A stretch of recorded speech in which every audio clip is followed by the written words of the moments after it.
change just for the sake of changing. Kasi ang audience dito, hindi na lang kaming mga congressman, di ba? It's not about us congressmen. It's about kung ano yung tingin ng tao doon sa gagawing reforma dahil na nga nagka-problema dito sa issue ng previous budget. So yun ang pinag-uusapan namin, ano kaya mangyayari kung si ganito, ano kaya mangyayari kung si ganyan.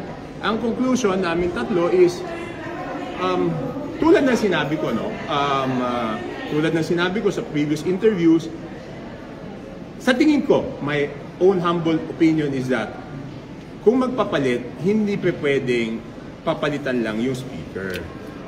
Dapat kung magpapalit, pati yung mga deputy speakers palitan, at saka yung mga sensitive committees lang. Hindi natin kaya sa tingin ko ngayon na palitan lahat ng committee chairman kasi masyadong magulo. So, sir, kung sakali. Hindi ko tatanggapin. Hindi, I mean,